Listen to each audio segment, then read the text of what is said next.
Hi friends, welcome to my channel. ఈరోజు video చాలా సింపుల్గా ఈజీగా చేసుకునే రాగిపిండితో పూరి అండి. మంచి హెల్తీ రెసిపీ అండి. రాగిపిండి హెల్త్కి అలాగే బోన్స్కి కూడా చాలా మంచిది. రాగిపిండితో రాగిజావ చేసుకుంటాం కదండి, కానీ కొంతమంది రాగిజావ ఇష్టపడరు కదా. ఇలా రాగిపిండితో బ్రేక్ఫాస్ట్ కూడా చేసుకోవచ్చండి. మనకు నచ్చిన విధంగా హెల్తీ ఫుడ్ ఎలా అయినా తీసుకోవచ్చు. ఇప్పుడైతే మన రాగిపిండితో పూరి తయారీ విధానం చూద్దాము. వీడియోని అయితే స్కిప్ చేయకుండా చూడండి.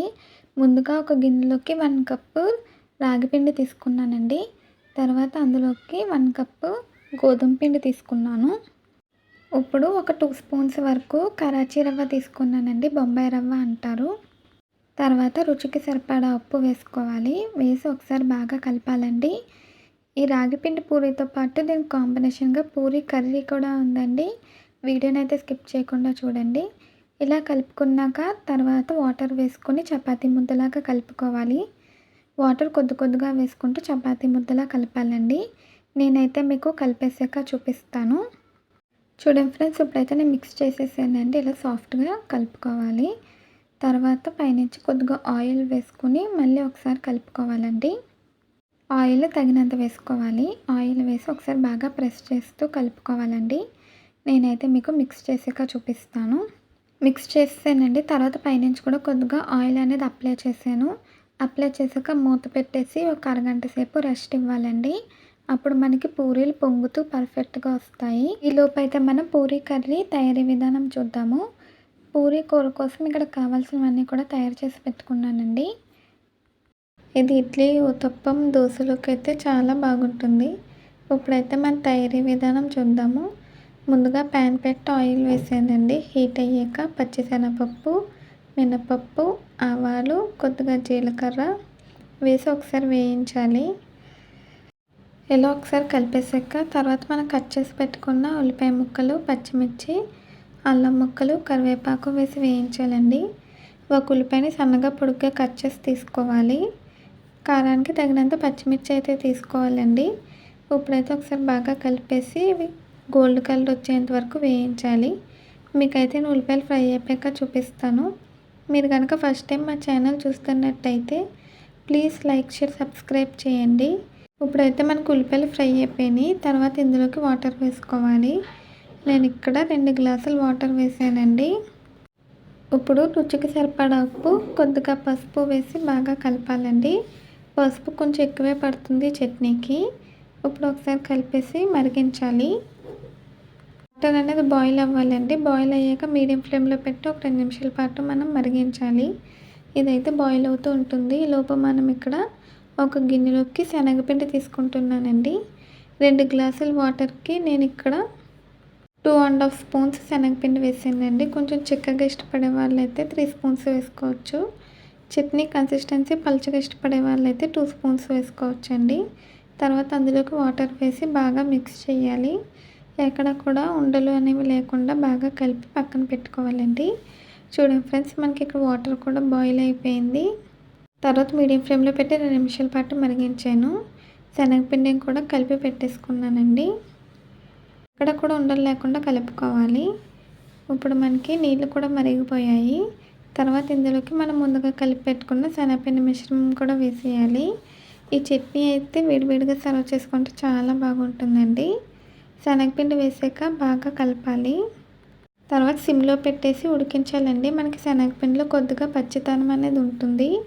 అది పోయేంత వరకు కూడా సిమ్లో పెట్టి ఉడికించాలి. ఇకైతే నా చట్నీ రెడీ అయిపోయాక చూపిస్తానండి. ఒక 5 నిమిషాల పాటు టైం తీసుకుంటుంది. ఇప్పుడైతే మనకి రెడీ అయిపోయిందండి. నేను చాలా సింపుల్గా చూపించానండి పూరీ కర్రీ తయారీ విధానము. మీరు కావాలంటే ఇందులో ఒక పొటాటో, క్యారెట్ కూడా వేసుకుని చేసుకోవచ్చు.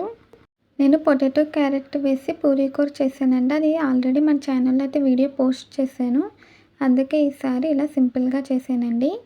చూడండి ఫ్రెండ్స్, మనకి పర్ఫెక్ట్గా రెడీ అయిపోయిందండి. స్టవ్ ఆఫ్ చేసాను. పూరీ కర్రీ రెడీ అయిపోయింది. తర్వాత ఇక్కడ మనకి పిండి కూడా బాగా నానిపోయిందండి. మూత తీసాను. చూడండి ఫ్రెండ్స్, ఇలా సాఫ్ట్గా ఉండాలండి. ఇప్పుడు ఒకసారి మనం దీన్ని ప్రెస్ చేస్తూ కలుపుకోవాలండి. కలుపుకొని ఇక్కడ చూపించిన విధంగా రోల్ చేసుకోవాలి. రాగిపిండి చాలా మంచిదండి హెల్త్కి. అప్పుడప్పుడు ఇంట్లో ఇలా చేసుకుంటూ ఉండండి. ఇలా రోల్ చేసుకోవాలండి. రోల్ చేసుకున్నాక మనం ఎన్ని పూరీలు అయితే చేయాలనుకుంటున్నామో అలా పిండిని అయితే డివైడ్ చేసుకొని పక్కన పెట్టుకోవాలి. ఇప్పుడు కొంచెం కొంచెం తీసుకొని చిన్న చిన్న బాల్స్లా చేసుకోవాలండి. మీరు కనుక ఫస్ట్ టైం మా ఛానల్ చూస్తున్నట్టయితే ప్లీజ్ లైక్, షేర్, సబ్స్క్రైబ్ చేయండి. ప్రతి పూరి కూడా పొంగుతూ పర్ఫెక్ట్గా వస్తుందండి. టిప్స్ ఫాలో అవుతూ చేయండి. వీడియోని అయితే స్కిప్ చేయకుండా చూడండి. ఇప్పుడైతే వీటిని ఇలా రౌండ్గా బాల్స్లా అయితే చేసుకోవాలి. నేను అన్నీ కూడా చేసేసానండి. ఇప్పుడు ఒకటి తీసుకుని మనం అయితే చపాతీలాగా ఒత్తుకోవాలి. కొద్దిగా పొడిపిండి జల్లుకుంటూ చేసుకోవాలండి. నేను ఇక్కడ పొడిపిండికి గోధుమ పిండినే యూస్ చేస్తున్నాను.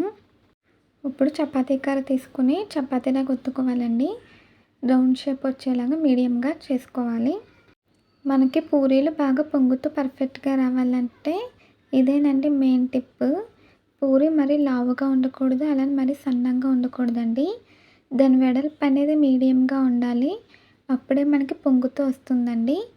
మరి థిక్గా కాకుండా థిన్గా కాకుండా మీడియంగా ఉంటే ప్రతి పూరి కూడా పొంగుతూ వస్తుందండి. చూడండి ఫ్రెండ్స్, ఇలా రౌండ్గా షేప్ వచ్చేలాగా చేసుకోవాలి. ఇప్పుడైతే మనకి ఒకటి రెడీ అయిపోయిందండి. ఇలాగే అన్నీ కూడా చేసుకోవాలి. సైజ్ అనేది మన ఇష్టం అండి. పెద్దవైనా చేసుకోవచ్చు, మీడియంగా అయినా కూడా చేసుకోవచ్చు. నేనైతే ఇక్కడ మీడియం సైజే చేస్తున్నానండి. ఇలాగే మనం అన్ని పూరీలు కూడా చేసుకోవాలి. ఇలా చపాతీ కర్రతో రోల్ చేసుకుంటూ మీడియం సైజులో మీడియం వెడల్పు ఉండేలాగా చేసుకోవాలి. ఇప్పుడైతే నేను అన్ని పూరీలు కూడా చేసేసాక మీకు చూపిస్తానండి. చూడండి ఫ్రెండ్స్, అన్నీ కూడా చేసేసాను. రాగి పిండితో ఇలా పూరీలు అయితే ఒకసారి ట్రై చేయండి. టేస్ట్గా ఉంటుంది, అలాగే హెల్త్కి మంచిది. పిల్లలకు కూడా ఇలా అలవాటు చేస్తే వాళ్ళు కూడా ఈజీగా తినడానికి ఇష్టపడతారండి. ఇప్పుడైతే మనం డీప్ ఫ్రై చేసుకోవాలి. దానికోసం ప్యాన్ పెట్టి ఆయిల్ వేసానండి. ఆయిల్ బాగా హీట్ అవ్వాలి. హీట్ అయ్యాక పూరీలు వేసుకొని వేయించాలండి. హై ఫ్లేమ్లోనే పెట్టి పూరీలు అనేవి ఫ్రై చేసుకోవాలి. పూరి వేసిన వెంటనే ఇలా గట్టితో ఇక్కడ చూపించిన విధంగా కలపాలండి. అప్పుడే మనకి పూరి పొంగుతూ వస్తుంది. ఇది కూడా మెయిన్ టిప్ అండి. వన్ సైడ్ కలర్ వచ్చేసాక రెండో సైడ్ కూడా తిప్పుకొని మంచిగా కలర్ వచ్చేంత వరకు ఫ్రై చేసుకోవాలి. పూరీలు మనకి చాలా తొందరగా ఫ్రై అయిపోతుందండి, చాలా ఈజీ కూడా. చూడండి ఫ్రెండ్స్, అలా మీడియం సైజులో చేసుకోవడం వల్ల పూరీలు ఇలా పొంగుతూ పర్ఫెక్ట్గా వస్తుందండి. అలాగే పూరీలు వేసినప్పుడు గట్టితో ఇక్కడ చూపించిన విధంగా కలపడం వల్ల మనకి పూరి అనేది పొంగుతూ వస్తుందండి. అలా ఆయిల్లో వేసి వదిలేస్తే పొంగదు. అలా అని డీప్ ఫ్రై పెట్టాం కదండి, కొంచెం కేర్ఫుల్గానే చేసుకోవాలి. ఫ్రెండ్స్, మీకు ఈ వీడియో నచ్చితే ప్లీజ్ లైక్ చేయండి. చూడండి ఫ్రెండ్స్, పూరి అయితే మనకి ఫ్రై అయిపోయిందండి. ఇప్పుడైతే దీన్ని టిష్యూ ప్లేట్లోకి తీసుకున్నాను. ఇప్పుడు ఇలాగే మనం ఇంకో పూరి కూడా వేసి ఫ్రై చేద్దాము. ఇలా ఆయిల్లో వేసి గట్టితో కలిపి రెండు సైడ్స్కి తిప్పుకుంటూ వేయించాలండి. హై ఫ్లేమ్లో పెట్టి ఫ్రై చేసుకోవాలి. మీరు కావాలంటే రాగి పిండి బదులు మొత్తం గోధుమ పిండితో కూడా పూరీలు చేసుకోవచ్చండి. లేదంటే 1 కప్పు గోధుమ పిండి, 1 కప్పు మైదా పిండితో కూడా కాంబినేషన్గా కూడా పూరీలు చేసుకోవచ్చు. ఆ రెండు కూడా ఆల్రెడీ మన ఛానల్లో వీడియోస్ అయితే చేసామండి, పూరీలు ఎలా చేసుకోవాలని. మీరు కావాలంటే ఒకసారి చూడొచ్చు. అంతేనండి, ఇలాగే అన్ని పూరీలు కూడా ఫ్రై చేసుకోవాలి. మనకి వేడివేడిగా పూరి అలాగే పూరీ కర్రీ కూడా రెడీ అయిపోయిందండి. రాగి పిండి కదా, అందుకే కలర్ అలా ఉంటుందండి. నేనైతే ఇప్పుడు ఒకటి టేస్ట్ చేస్తున్నాను. సూపర్ అంటే సూపర్గా ఉందండి, చాలా బాగుంది. ఇవి వేడివేడిగా సర్వ్ చేసుకుంటే చాలా బాగుంటుందండి. రాగి పిండితో పూరి అలాగే పూరీ కర్రీ వీడియో చూసారు కదా, మీకు నచ్చిందా అండి? నచ్చితే ట్రై చేస్తే ఎలా వచ్చిందో కామెంట్స్లో తెలియచేయండి. ఈ వీడియో నచ్చితే ప్లీజ్ లైక్ చేయండి, షేర్ చేయండి, సబ్స్క్రైబ్ చేయండి. అలాగే పక్కనున్న బెల్ ఐకాన్ క్లిక్ చేయండి. ఈ వీడియో నచ్చితే కామెంట్ చేయండి. ఈ వీడియో నచ్చితే మీ ఫ్రెండ్స్కి, రిలేటివ్స్కి షేర్ చేయండి. మళ్ళీ ఒక కొత్త వీడియోతో, కొత్త రెసిపీతో కలుద్దాము. Bye friends.